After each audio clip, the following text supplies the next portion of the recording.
We back up in this thing, man. That was a quick match week, wasn't it? Match week 5 is already over. It's been an eventful past 2 days. The transfer deadline has just conceded. The Premier League's net transfer window was around $1.3 billion. The next league who spent the most money was the La Liga with $55 million. 1.3 billion versus $55 million. They have spent more money this transfer window than the La Liga, Bundesliga, and Serie A combined. That puts things into perspective because the Premier League be spending that goddamn money. This whole transfer window, they throwing bags at everybody. Like that Anthony dude from Ajax. Man United sent Ajax $100 million for that man. He was the second most expensive Man United transfer ever. Was he worth it? Only time will tell. I just feel bad for Ajax because it seems like everybody trying to leave there. Lisandro Martinez left, Anthony just left, and that Edson Alvarez dude said he wanted to leave too and go join Chelsea, but it ended up not happening. Speaking of Chelsea, that man Aubameyang just signed and went over to Chelsea from Barcelona. Still praise up to that man because y'all know him and his family got held at gunpoint or with weapons or whatever at his house. He got robbed. And I heard he was in a hospital for a little bit, but I think he out because I seen the video of him, walking on the sidewalk and paparazzi wanted to talk to him about his move to Chelsea. Chelsea wasn't done with the signings either. They picked up a midfielder from Juventus, some dude named Denis Zakaria. I don't know. Let me know in the comments if he cold or not. But obviously Chelsea needs to make some changes because it's not working out. Wait till I get to the Chelsea game later this video. But yeah, that Denis Zakaria dude was from Juventus, and Liverpool also snagged him a Juventus midfielder. You already know they need that because they midfielders beat the hell up. They snagged that dude Arthur. I don't know much about Mr. Arthur, but hopefully he make waves for them. You never walk alone, boys, because they need it. Now, the craziest story that I've heard through this transfer window, some dude named Bamba Dang who played for Marseille,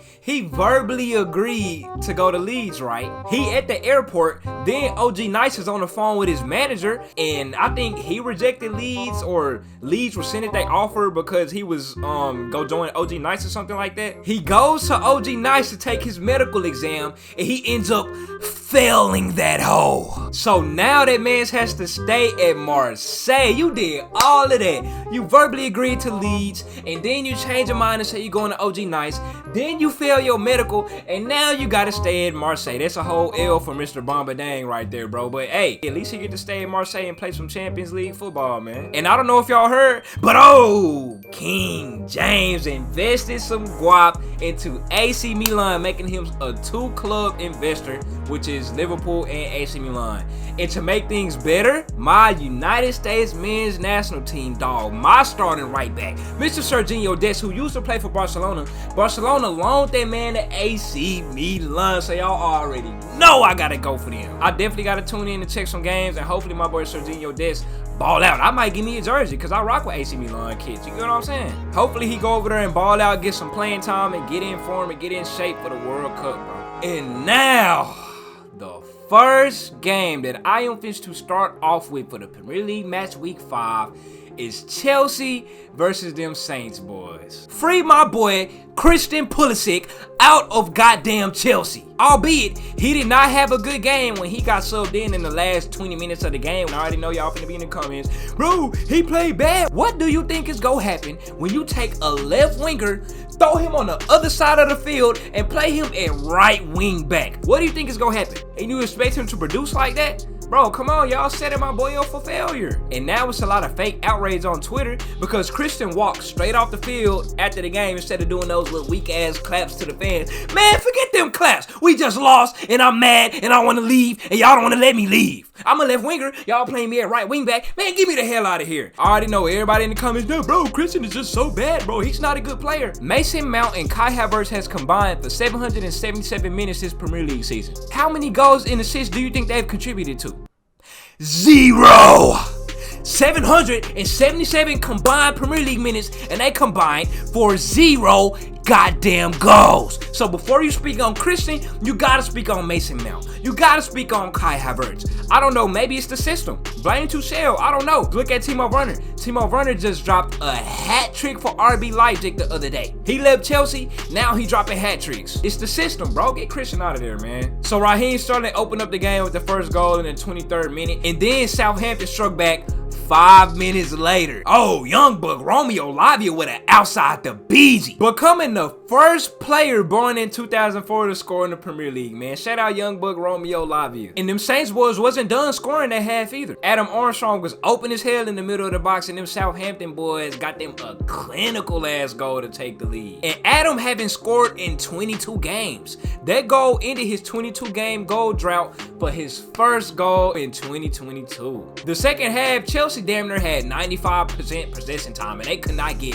one shot on goal. It was bad, bro. The game ended 2-1 with them Southampton boys on top, and Southampton's manager beats Chelsea for the first time in his career. Chelsea is just ass, bro. They spent $114 million on defenders so far, and they currently in 8th place, having conceded 8 goals, bro. Prayers up to them Chelsea boys, bro. Next game we got is Everton and Leeds, and Mr. Anthony Gordon. Speaking of Chelsea, ever since them Chelsea rumors been going around, Mr. Anthony been teeing the hill up. He got him a goal to start it off early, 17 minutes in. Later on in the game, that boy Rodrigo from Leeds ended up getting hurt sadly. That boy dislocated his shoulder. Hopefully he can come back soon in a timely manner. 55th minute, Mr. Sinister from Leeds hit him an outside the BG equalizer, assisted by my boy Brendan Aronson, USA. Everton and Leeds ended 1-1. Fulham and Brighton. Fulham just signed them a fro boy, Mr. Willian. I don't know much about him, but he got that goddamn fro on deck, so you already know I gotta rock with him. Fulham has 2 Americans on their team, Jedi Robinson and Tim Ream, and they got this fro boy on their team now. Let me find out I'm taking a liking to them Fulham boys. The one and only Mitrovic started off the scoring right outside of halftime. Lovely cross from number 7, and then Mitrovic slid it in at the back post. He was at the right place at the right time. Then Lewis Dunk from Brighton ended up gifting Fulham a goal with an own goal in the 55th minute. But thankfully for them Brighton boys, they ended up getting a penalty 5 minutes later, and Mr. Alistair ended up hitting it, and them Brighton boys failed to score again after that, so they took their first loss of the season to Fulham 2-1. Crystal Palace and Brentford, that man Wilfred Zaha opened up the scoring in the 59th minute with an outside the BZ, beautiful top right corner golazo. When I seen that, I was like, that's probably why they couldn't sustain their lead against City last week, because that man Zaha wasn't playing. He had scored in 3 consecutive games. But then in the 88th minute, Wiesel from Brentford ended up hitting the equalizer, wide open inside the box with a mean ass header, bro. That game ended 1-1. If you don't follow me on Instagram, I'm actually thinking about going to a Crystal Palace game, because I want to go to London. Me and my girl want to go to London. I wanted to hit that Arsenal and Liverpool game, but the tickets are too damn expensive. $370 each for some nosebleed seats? I don't think so. So I might hit that Palace and Leeds game October 9th. Let me know how y'all be rocking with that, man, for a game vlog. I did see people say South London is dangerous, or wherever the hell the stadium is dangerous. So, hey, let me know down in the comments. Manchester City versus Nottingham Forest. Now, we all knew that this was going to be an ass whooping, but Mr. Erling Haaland with his second hat trick in a row. Why was it allowed for Manchester City to get this dude? He scored 12 minutes in off a tap in. 10 minutes later, he got him another tap in off of just Man City playing beautiful ass team football. All Erling got to do is assume his spot, and Man City go get that man the ball one way or another. All he got to do is stand there and tap that hoe in. 15 minutes later, hat trick Erling. He got his 3rd goal off of a header tap in, right place at the right time. A striker is gonna score that hoe. Mr. Erling Haaland say, forget all that false 9 stuff. I'm a goddamn striker, and I'm here to score. So that's what I'm gonna do. It was 3-0 going into halftime, and Man City said they wasn't through scoring yet. Mr. Cancelo with a rocket from outside the box. I was actually streaming when this game was happening, and people in the chat was like, Cancelo is the best left back in the league, man. Let me know what y'all think about that down in the comments. Then in the 65th minute, Mr. Alvarez hit him a far post goal, and at the end of the game, Alvarez scored again to get him his 2nd goal of the game, to get him a brace. He ended up scoring off a deflection, making it 6-0 Man City over Nottingham Forest. Erling Haaland with the most goals in the first 5 Premier League games in history. We got Arsenal versus Aston Villa. Arsenal, as always, they had a whole bunch of opportunities to convert, and they always just fluff up on them hoes. Mr. Booyah Saka still has yet to do anything good while I'm watching. Gabriel Jesus started off the scoring 30 minutes in. He had scored off a blocked Saka shot. Saka shot had got blocked, and then Gabriel Jesus had scored it off the deflection. And that boy Martinelli almost hit him a Puskas winning goal. That hoe was like a Roberto Carlos type goal. He ran up and booted that hoe, that ball. Zip through that earth, but the Aston Villa goalkeeper ended up saving that hole. Bro, that hole would have been nasty. He damn near would have been goal of the year. 74th minute, Douglas Luiz scored him a goal from a corner. He was on a corner, kicked that hole. That hole ended up going in. Everybody in my Twitch chat was going crazy. I didn't see that live. Everybody was like, bro, Douglas Luiz just scored a corner goal. He just scored off the corner. I said, damn, Aston Villa tied that hole up. 74 minute, 1-1. But of course, them Arsenal boys, they do it every game. You score, Arsenal go strike back. 3 minutes later, that boy Saka passed it to Martinelli. Good. Just like that, Arsenal took back the lead 2-1, and they're not going to lose the lead the rest of the game. Bad news coming out of this game for them Arsenal fans, though, because Odegaard ended up getting hurt. I don't know the severity of his injury. I really need to look that up. I don't know how long he going to be out for, but I heard Mr. Odegaard was injury prone, bro. That's what the Twitch chat told me. They say Odegaard already hurt. It's finna bowl bad for them Arsenal boys. But hey, hopefully they whole team can stay healthy so we can see the full potential of this team, man. Arsenal stays undefeated to keep the win streak alive. Bournemouth, them Cherry boys. I learned that their nickname was the Cherries on Twitch stream the other day, so I'm gonna call them boys the Cherries, the Cherry boys. Bournemouth and Wolves ended up playing each other. Bournemouth actually sacked their manager after that ass whooping from Liverpool. Prayers up to that man. But this Bournemouth Wolves game ended 0-0. West Ham and Tottenham, the West London Derby. 34 minutes in, Thilo Curry ended up scoring an own goal and getting Tottenham on the board early. West Ham ended up equalizing the game at the 54th minute with a lovely flick around the corner to that boy Soucek, and that boy ended up scoring. 1-1 West Ham Tottenham, 54 minutes. West Ham had a mean-ass opportunity late to win that game, but they ended up fumbling it, man. And the game ended in a draw. West London Derby, 1-1. Liverpool, Newcastle. I'm gonna save that for the last. We gonna talk about Leicester and Man United real quick. Manchester United been having them a good old time lately. They forming an identity right in front of our eyes. They coming into the game with 2 straight wins, and you got Casemiro and Anthony just arriving. I know y'all United boys feeling good. Jadon Sancho opened up the scoring 23 minutes in with an easy tap in. And come halftime, Leicester was playing so bad, their own fans was booing them off the pitch. United is unbeaten the last 108 times that they had the lead at halftime. And guess who was the last team to beat them? Leicester City. So if Leicester would have ended up winning this game, you knew it would have been rigged. But they didn't end up winning. CR7 had got some playing time. He really could have had him assist, but he didn't put enough oomph on that ball. It was well, I wouldn't say it was easy because I'm not a football player, but for a professional, it looked easy to me.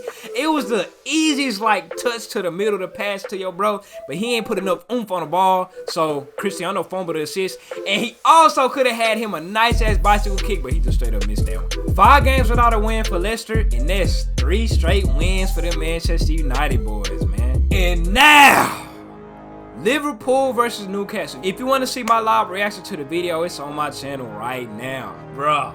Newcastle ain't won a single game in Anfield the past 27 games. So I'm feeling super duper good going into this game. Newcastle's new signing, Mr. Isak. 26 minute. Moving across the box.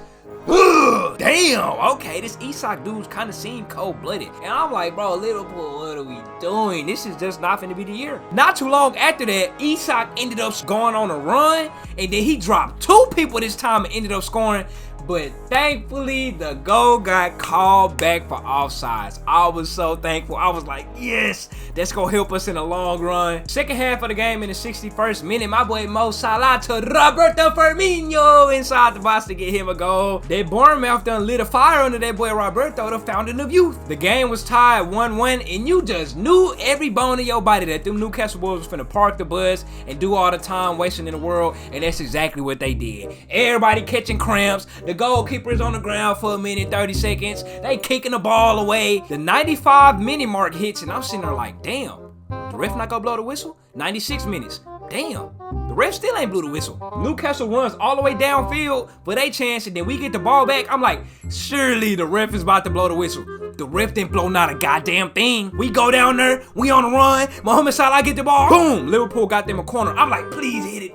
Please, please. It's like 97 minute extra time at this point. I'm like, the refs has gifted us one last chance. They have gifted us one last chance. Please, let's hit this and get these 3 points. Cross. Mohamed tries to header it. Blocked by goalkeeper. A whole lot of fumbling and cadoodling. Oh, young buck Carvalho say, man, move. He ended up hitting that hole full force with all his might, kicking that hole into the goal. Good. 98th minute extra time. You never walk alone, boys. Gets 3 points with a walk-off game winner. Last minute goal to get 3 points off of them time-wasting Newcastle boys. You best believe everybody in the chat was salty. Everybody was mad, but we don't give a damn. You need to take that same energy y'all had on time wasting, faking injuries, faking cramps, and put it into clearing the goddamn ball. Because one dude on Newcastle had the opportunity to clear the ball, but he just didn't. He just tapped it a little bit. So, them You Never Walk Alone boys got that dub. It was a much needed 3 points, boy. That caps off this match week 5. Let me know down in the comments what was the most entertaining game and how did your team do this week. Match week 6 literally starts tomorrow on Saturday, so woo! Hey man, the content is here. You know what I'm saying? Hey, I'm out.